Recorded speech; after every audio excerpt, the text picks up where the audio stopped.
Oke, soal yang pertama, di sini tertera, ada soal cerita yang, di gambar sebelahnya ada susunan kubus satuan ya. Oke, kita baca dulu. Farshad bersama teman-temannya bermain kubus satuan yang ada di kelas.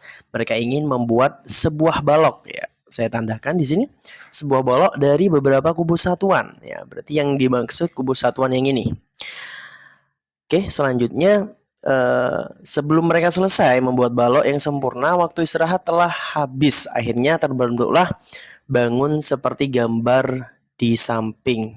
Oke, berarti di sini terbentuk bangun seperti di samping ini ya yang dimaksud ya.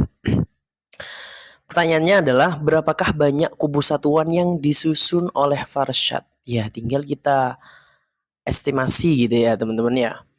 Jadi kita lihat dulu dari kubus satuan yang anggaplah di lantai 1 ya, atau yang paling bawah. Oke, yang sisi depan ini kan ada 1, 2, 3, 4, 5, 6. Berarti ada 6 ya teman-teman ya. Ada 6. Terus kemudian yang ininya barisannya itu ada 3. Nah, berarti 6-nya ada 3, tinggal kita kalikan dengan 3. Nah, berarti ada 18 kubus satuan ya. Untuk yang lantai pertama. Nah, anggap lantai yang kedua atau tingkat yang kedua. Nah, lihat dulu. Ini 1 2 3 4 5 6. Ada 6 juga. Terus yang ini barisannya ada 2. Berarti tinggal kalikan dengan 2. 6 kali 2 berarti 12 kubus satuan. Ya. Satuan. Terus yang terakhir, yang paling atas, ini ada berapa? 1, 2, 3, 4, 5, 6 ya. Ada 6 juga. Berarti yang terakhir ini ada 6. Berarti 6 kubus satuan. Nah, kalau misalkan ditanya semuanya kubus satuannya yang disusun itu ada berapa, tinggal kita jumlahkan saja. Jadi 18 tambah 12 itu hasilnya 30, 30 tambah 6, 36. 36 kubus satuan. Nah, ini diketahui sama ditanya teman-teman tinggal diisi sendiri gitu ya. Ini kan kalau yang ditanya pertanyaannya kita tulis ya. Berapakah ini sesuai dengan pertanyaan. Banyak kubus satuan yang disusun oleh Arsyad ya, oleh Farshad maksudnya, oleh Farshad ya. Kalau yang di sini yang diketahui apa? Yang diketahui susunan kubus satuan ya. Berarti sesuai dengan yang digambar gitu ya, yang dimaksud ya. Sesuai contoh digambar ya.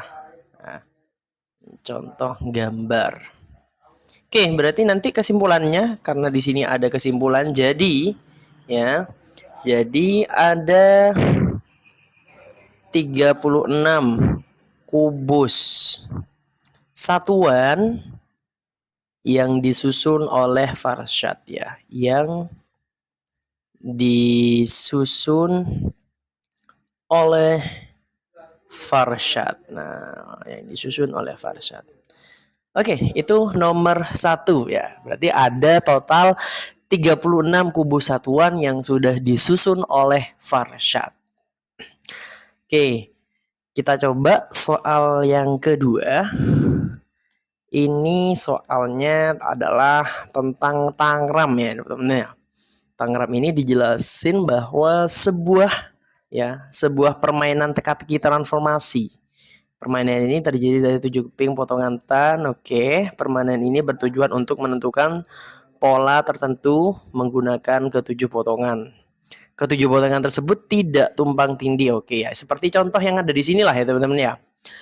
Ini seorang anak akan membuat bangun data dari potongan tangram. Oke, disuruh kasih tanda centang ya teman-teman. Oke, baik. Dari 4 potongan tangram berbentuk segitiga dapat dibuat segitiga baru. Oke. Di sini ada pernyataan kalau 4 potongan tangram berbentuk segitiga. Berarti apa aja ya? 1 ya. Terus kemudian 2, 3, 4. Nah, dari 4 potongan tangram yang berbentuk segitiga bisa dibuat katanya menjadi segitiga baru. Nah, kira-kira mungkin apa enggak ya? Kira-kira ya. Kalau misalkan ini disusun menjadi segitiga baru ya. Kalau misalkan susunannya ini ke sini ya gitu ya, teman-teman nanti tinggal dibayangkan saja kalau misalkan enggak bisa disusun satu-satu. Nah, tapi kalau saya memprediksi di sini tidak bisa gitu ya teman-teman ya. Pasti ada yang menceng ya. Segitiganya itu tidak sempurna ya. Berarti ini salah. Oke, yang selanjutnya. Dari 4 potongan tangram sembarang. Oke, berarti milih sembarang gitu ya. Sembarang potongan tangram dapat dibuat segitiga siku-siku. Oke. Kalau yang ini teman-teman sepertinya udah jelas sekali ya. Ini saya hapus dulu. Ini saya hapus, terus kemudian yang ini. Saya ambil 4 potongan tangram, katanya sembarang, dapat dibuat segitiga siku-siku. Ya udah, berarti ini 1, 2, 3, 4. Nah, potongan ini sudah berbentuk segitiga siku-siku. Berarti itu pernyataannya adalah pernyataan yang benar ya. Berarti di sini kan ini 4 potongan tadi udah berbentuk menjadi segitiga siku-siku. Nah, berarti ini jawabannya dari pernyataan ini adalah benar. Nah, seperti itu teman-teman. Oke, kita lanjut soal nomor 3. Nah, kalau yang ini bentuknya disuruh buat diagram batang ya. Disuruh buat diagram batang. Tapi kita baca dulu nomor 3. Di taman bermain sekolah terdapat beberapa jenis bunga, antara lain ada 5 bunga mawar, 9 bunga kertas, 4 bunga sepatu, 3 bunga matahari, 8 bunga melati, dan 7 bunga anggrek. Nah, untuk mempermudah penyajian dalam bentuk diagram batang, kita buatkan tabel terlebih dahulu. Nah, sesuai dengan namanya, terus kemudian banyak bunganya itu ada berapa gitu ya. Disesuaikan gitu ya. Mawar ada 5, kertas ada 9, sampai di sini anggrek ada 7. Sesuaikan dengan soal yang sudah diberikan gitu ya, pernyataan yang diketahui.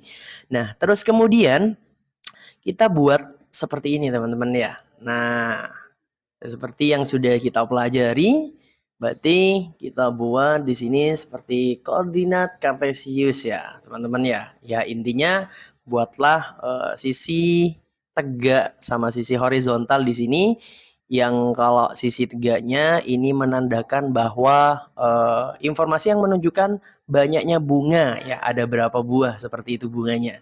Terus kemudian bawahnya ini informasinya tentang jenis-jenis bunganya seperti itu. Nanti jenis bunga ditunjukkan ada berapa. Oke, tinggal kita susun. Yang bunga mawar itu ada 5. Berarti di sini 5. Yang kertas ada 9. Nah, karena dia diagram batang otomatis bentuknya seperti batang gitu ya. Oke, yang kertas ada 9. Terus kemudian sepatu ada 4. Sepatu ada 4 di sini. Matahari ada 3. Terus bunga melati ada 8. Kemudian anggrek ada 7. Nah, seperti itu ya teman-teman. Untuk lebih jelasnya mungkin di sini kita kasih nomor gitu ya, atau biar jelas banyak bunganya ada berapa. 1, 2, 3, 4, 5, 6, 7, 8, 9. Nah, ini nanti teman-teman kalau misalkan ada soal yang lain ya, ada soal yang lain yang menandakan kalau misalkan angkanya itu terlalu banyak sampai 50, terus kemudian mungkin bisa sampai 60 dan seterusnya. Kita kan nggak mungkin nulisnya satu-satu seperti ini. Nanti penulisannya yang horizontal itu, ini contoh lain gitu ya teman-teman ya. Bisa nanti dibuatkan seperti inilah contohnya, bisa berjarak 5 ya, mungkin contohnya 5, 10, terus kemudian 15 dan seterusnya. Nanti detailnya kita estimasi sesuai dengan berapa banyak barang yang ditunjukkan di situ. Kalau misalkan di sini 7, nah berarti kan 7-nya seperti ini. Kalau misalkan yang di sini ada, katakanlah ada 17 misalkan, berarti 17 ada di sini. Kita estimasi aja gitu ya teman-teman ya. Nanti bentuknya yang diagram batang. Oke, seperti itu untuk yang nomor 3. Berarti penyajian dalam bentuk diagram batangnya udah seperti ini ya teman-teman ya. Ini penyajian dalam bentuk diagram batangnya. Nah, seperti yang sudah saya lingkari yang berwarna merah. Oke, selanjutnya nomor 4. Nah, di sini diketahui ya teman-teman ya, sebuah bangun datar segitiga. Nah, mempunyai panjang alasnya 60, luasnya 12.000 cm persegi. Yang ditanyakan tingginya. Oke, kita tulis dulu yang diketahui di sini apa aja. Yang diketahui ini adalah panjang alas ya. Panjang alas dari segitiga itu ada 60 cm. Terus kemudian yang diketahui lagi adalah luasnya ya, luas segitiga yang dimaksud ya. Luas segitiganya itu 12.000 cm persegi. Terus kemudian yang ditanya berapa tinggi segitiga tersebut ya. Segitiga tersebut ya. Oke, kalau kita jawab berarti karena yang diketahui luasnya, kita mulai dari luas segitiga dulu. Luas segitiga, nah itu sama dengan yang kita ketahui kan alas dikalikan tinggi itu dibagi dengan 2. Nah, seperti itu. Luasnya udah diketahui 12.000 cm persegi, berarti 12.000 cm persegi. Terus kemudian alasnya udah diketahui juga 60 cm. Ini tinggi yang ditanyakan, terus kemudian dibagi dengan 2. Ini yang sisi kanan, teman-teman, bisa disederhanakan. Caranya bagaimana? Tinggal dibagi aja. 60 bagi 2 itu kan 30. 30 cm kali dengan T. Yang sisi kanan itu kan tetap 12.000. Oke, kalau misalkan kita lanjutkan sini. Nah, untuk mencari tingginya, nah kedua-dua sama-sama dibagi 30 cm. Ini ada cm perseginya ya teman-teman ya. Oke, berarti 12.000 tinggal dibagi dengan 30 itu tadi ya.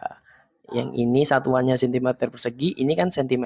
Nah, ini yang ditanyakan tingginya. Nah, seperti itu. Kemudian kalau misalkan dilanjut, nah ini nolnya bisa disederhanakan biar adil, atas coret 1, bawahnya coret 1.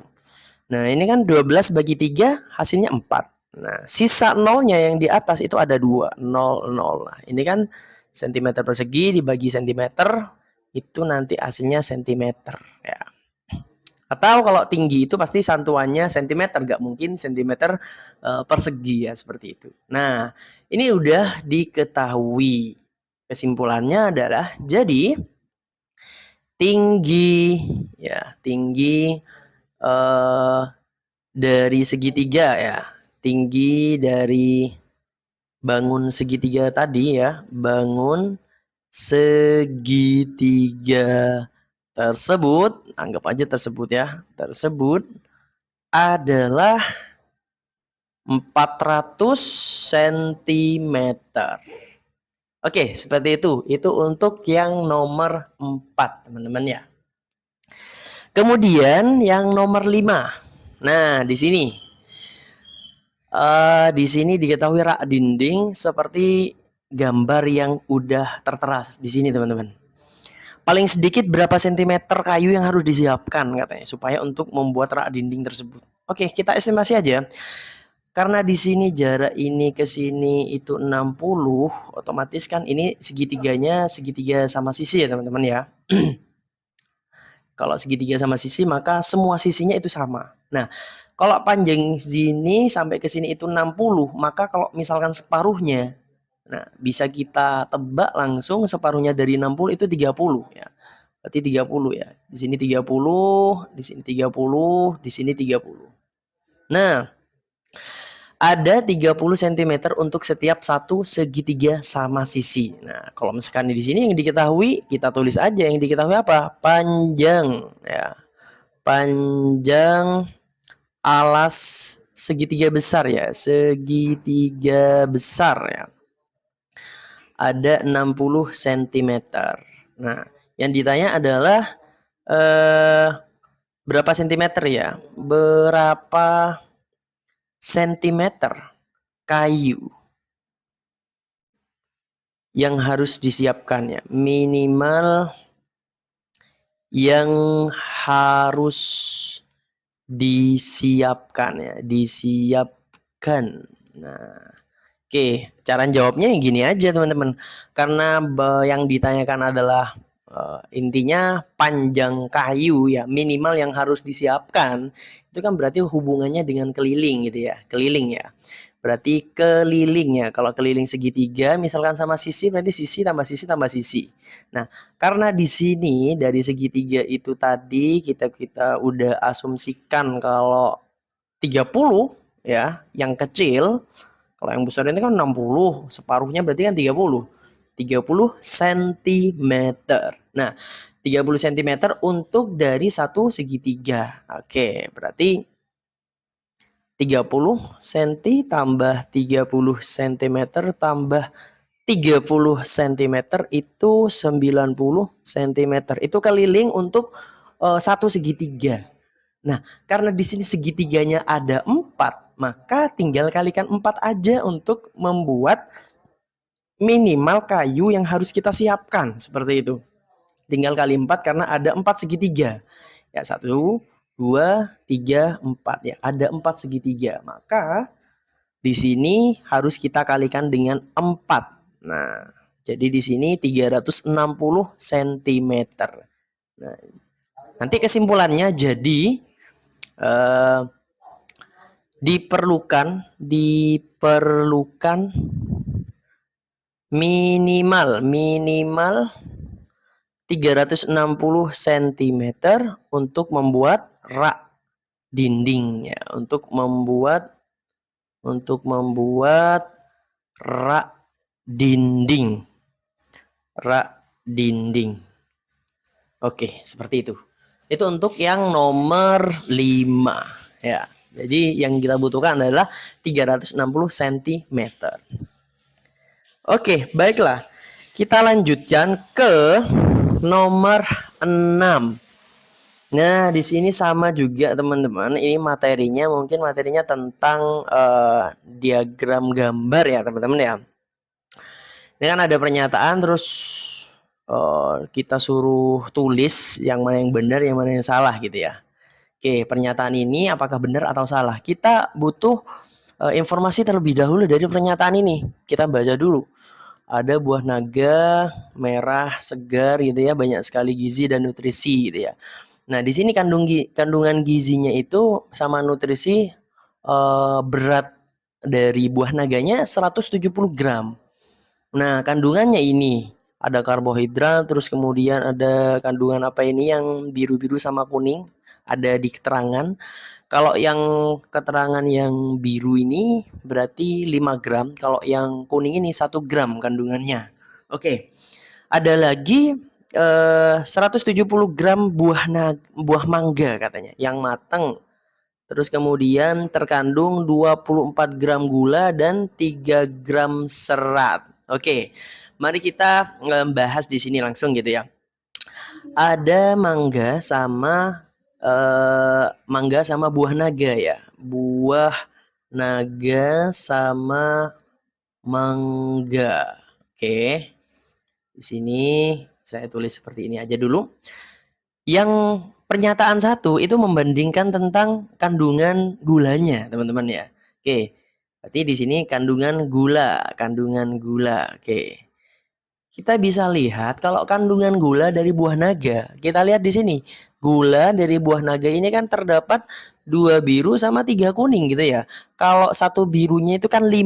Nah, kalau misalkan dia ada 2, maka di sini tinggal 2 kali 5 terus kemudian ditambahkan dengan ini kan ada 3 kuning. 1, 2, 3. Nah, 3 kuning ini menandakan 1 gram katanya. Berarti tinggal 1 kali 3. 1 kali 3. Nah, jadi kandungan gulanya berapa? Kalau misalkan di total, tinggal dikalikan aja. 2 kali 5, 10. 10 tambah 3 itu 13. Terdapat 13 gram gula ya kandungannya. Kalau misalkan yang buah naga. Kalau yang mangga ini sudah ditentukan langsung. 24 gram gula. Berarti di sini 24. Nah, pertanyaannya di sini. Katanya kandungan gula pada 170 gram buah mangga lebih sedikit daripada 170 gram buah naga. Nah, kira-kira lebih besar yang mana? Bener nggak kalau mangga itu lebih sedikit daripada buah naga? Oh, tidak ya. Ternyata di sini menunjukkan kalau yang buah naga lebih banyak kandungan gulanya daripada buah naga. Maka pernyataan ini adalah pernyataan yang salah. Terus kemudian yang kedua, di sini ada kandungan serat katanya. Kandungan seratnya itu serat yang buah naga sama dengan kandungan serat pada 170 gram buah mangga. Ah, ini diperhatikan lagi teman-teman. Katanya berdasarkan pernyataan ini, kandungan serat pada 170 gram buah naga itu sama dengan kandungan seratnya buah mangga. Kita perhatikan aja, yang buah mangga itu kan kandungan seratnya 3 gram. Oke, berarti kita 3 gram ya di sini kandungan serat. Kalau yang buah naga kandungan seratnya ini ada satu biru. Kalau satu biru ada berapa gram di sini? 5 gram. Nah, kira-kira ini sama atau tidak gitu ya? Oh, ternyata ini nggak sama. Kalau misalkan dia nggak sama, pernyataan ini adalah pernyataan yang salah. Nah, itu caranya menjawab nomor 6, teman-teman. Terus kemudian selanjutnya ini nomor 7. Nah, ini tentang segi banyak gitu ya, segi banyak. Mungkin udah teman-teman tahu semua gitu ya tentang materi segi banyak itu seperti apa ya. Ada segi banyak, ada yang bukan termasuk segi banyak di dalam bangun datar. Nah, seperti halnya dengan contoh yang seperti ini ya, jadi A, B, C, D ya teman-teman ya. Maka di sini kalau misalkan yang ditanya yang bukan, jelas sekali itu jawabannya yang B. Nah, silakan teman-teman berikan alasan gitu ya. Alasannya kira-kira apa gitu ya teman-teman ya.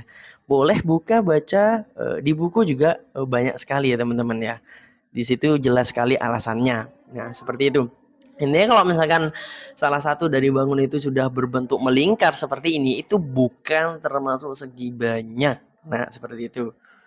Atau bahasa lainnya ada sudutnya gitu ya. Mungkin bahasa-bahasa teman-teman kemarin yang sudah pernah belajar ya, seperti itu ya. Oke, itu nomor 7. Nah, ini sekarang yang nomor terakhir tentang diagram batang lagi. Kita diharuskan untuk membaca ini ya teman-teman ya, membaca data dari penyajiannya udah berbentuk diagram batang. Oke.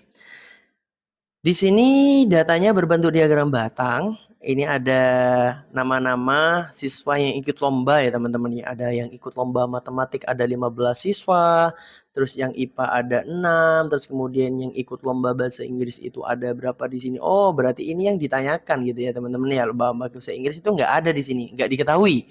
Yang puisi ada 3, terus kemudian yang pengetahuan umum itu ada 6. Nah, pertanyaannya adalah seperti ini. Oke, ini udah diketahui. Kalau total siswa keseluruhan ada 42 siswa. Nah, ini bisa kita cari yang ikut bahasa Inggris itu kira-kira ada berapa. Nah, dengan informasi ini kita nanti bisa menjawab yang bahasa Inggris ada berapa anak sih yang ikut. Nah, nanti kita prediksi. Jangan tertipu teman-teman, ini gambar maksudnya bukan menunjukkan hasil aslinya karena di sini masih ada tanda tanya gitu ya. Gambarnya ini bisa jadi 3, bisa jadi 14 gitu ya. Jangan tertipu sama bentuk penyajian yang ada di sini yang menunjukkan kalau ini 11 gitu ya. Jangan tertipu di situ. Oke, gunakan informasi ini teman-teman untuk menjawab kira-kira ada berapa banyak siswa yang ikut dalam kategori lomba bahasa Inggris. Oke, caranya bagaimana? Kita jumlahkan aja semuanya. Yang matematika itu kan ada 15, terus kemudian yang IPA ada 6, yang puisi ada 3, yang pengetahuan umum ada 6. Nah, kita jumlahkan ini semuanya ada berapa gitu ya. Tinggal dijumlahkan aja. 15 tambah 6 itu 21, 21 tambah 3 24, 24 tambah 6 30. Ada 30 siswa. Nah, ini sekarang kira-kira supaya nanti total siswanya ada 42 ya, ditambahkan berapa gitu kan ya. Supaya nanti ada 42 siswa dari total siswa yang ikut lomba. Nah, ini 30 tambah berapa supaya hasilnya 42. Nanti yang berapa ini adalah teman-teman yang ikut lomba bahasa Inggris. Nah, atau saya singkat menjadi BI gitu ya, bahasa Inggris. Nah, maka bahasa Inggrisnya kira-kira di sini tinggal dikurangi aja. 42 kurangi 30 yaitu 20. 12 siswa. Maka yang di sini itu terdapat 12 siswa. Nah, selanjutnya kita tinggal jawab pertanyaannya. Yang pertanyaan A, lomba apakah yang paling banyak diikuti siswa kelas 4? Jelas sekali jawabannya adalah lomba matematik dengan sebanyak 15 siswa yang ikut ya. Berarti di sini 15 siswa. Kemudian yang B, berapa banyak siswa yang mengikuti lomba bahasa Inggris dan pengetahuan umum? Oke, yang bahasa Inggris itu tadi diketahui 12 ya, mohon maaf, ada 12 siswa. Terus kemudian yang pengetahuan umum di sini ada 6, tinggal kita jumlahkan 6. Jadi kalau misalnya dijumlahkan hasilnya 18. Nah, 18 siswa. Terus yang terakhir, jangan lupa berapa selisih siswa yang mengikuti lomba matematika dan bahasa Inggris? Kalau yang matematik itu 15, selisih ya, berarti yang besar kurang yang kecil. Terus kemudian yang bahasa Inggris itu 12 siswa. Kalau dikurangi ini 3 siswa. Oke, itu saja teman-teman yang bisa saya share kepada teman-teman sekalian. Semangat belajar untuk persiapan SAS matematikanya. Semoga berkah untuk kita semuanya. Good luck and get success lah, seperti itu. Oke, terima kasih. Semoga bermanfaat. Assalamualaikum warahmatullahi wabarakatuh.